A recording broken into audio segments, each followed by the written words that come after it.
Okay, so now we're going to look at the situation from the other point of view. He got me against the fence and he snatched away. All right. And what I want to do is I want to force his head to the inside as I circle my foot here if I can get it. And then I'll post the other hand, the other arm on his head. I get the whizzer in, but I keep this leg away from him.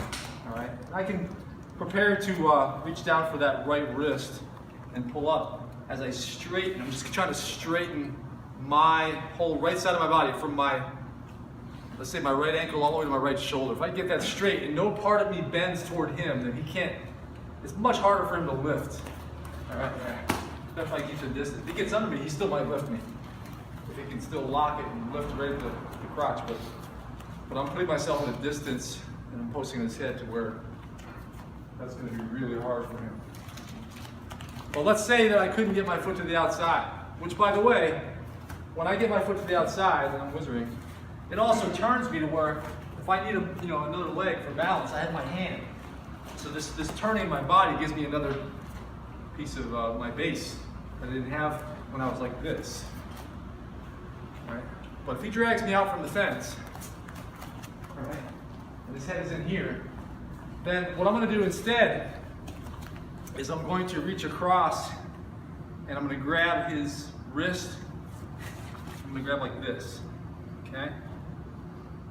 And then from here, I'm going to lie back even as he tries to dump me. If I lie back,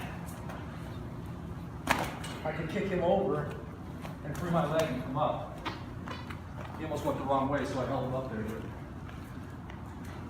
What you can do also, as he has your leg, his head is in here tight, it's in close. Yeah. I can just lock this and then just lie down and just kick over like that. This is how you often land. My leg kicked his, it's over, and we're sort of at a momentary impasse where he's still holding on to my leg. So I can't come up yet. Hold on tight. But I've got his arm, which keeps it from turning his shoulders that way to come up. All right? Now, if I start to really push hard with my leg and pull this to my chest, I can break his grip and turn over and come up, cover his chest and maybe get a Kimura. But he knows, as soon as I break his grip on my leg, that he'll turn that way, exactly. So I'm ready for him to do that. He's holding on. As soon as I break his grip and he turns, I come around, all right, and follow him up and get on his back. All right, so we'll do a little bit here. And now what I'm going to do is I'm going to block with this knee, set my far hook in, and roll in the direction of my right knee. And get both hooks in, and then settle in to back mount for a rear naked choke. So there's an interesting little battle that goes on. Every fight is sort of composed of, especially if it's a good, skilled back and forth, it's composed of these other little battles, little skirmishes within the skirmish. Like at that moment, we're fighting over my leg and his grip and who turns. And so you have to realize what it is he wants to do at that moment. So you're ready for it. I'm ready for him to turn right, so I'm going to follow him up to his back. So we're here again. You got my leg. So this second option we looked at is where I can just figure for this, and I can just lie down here and just turn him over like that. I didn't have enough to bring him all the way over because it might bring me over. And so now from here, I want to stretch and break open his legs. If I can't, I could also augment with both legs. He's holding on, break it open.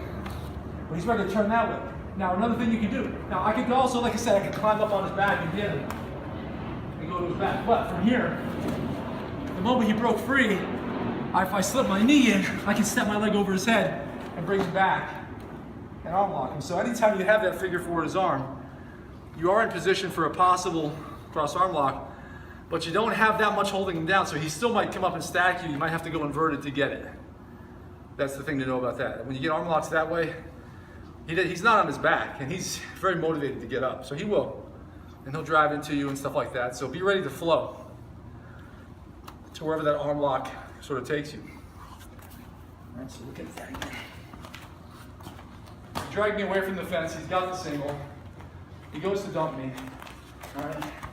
And I get this. So I sit down and I kick him over, all right?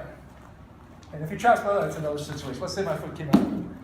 I'm here to break his grip, like that. But right there, my knee slips in. He goes to get up, and if I can catch his head and force him back, and then bring this knee up a little bit, then I can fight for that arm.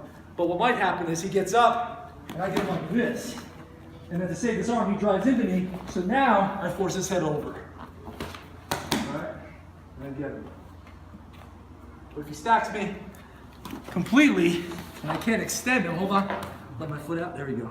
From here, well then I gotta think of something else, okay? I might have to abandon the arm lock, push, get this foot out, and then go to open guard, or try for a triangle, or kick him away. While he's kneeling, if I kick him away, he might not come up to his feet, he might fall on his back actually. Yeah, come on back, like if I'm here, as soon as I was going for that arm lock, like this, and I'm not able to extend it, he's holding on to it, and I'm losing this, so I go here, and if he's down on his knees, yeah, let's go back again. This is not going well. Okay, so from here, yeah, if I can't get it, I come out here like this, and here, anything I get in his chest, I can just kick back. He falls back, it gives me a chance to scramble and get up. People often miss that, by the way, the opportunity to kick someone while they're kneeling, and they just fall backward off balance.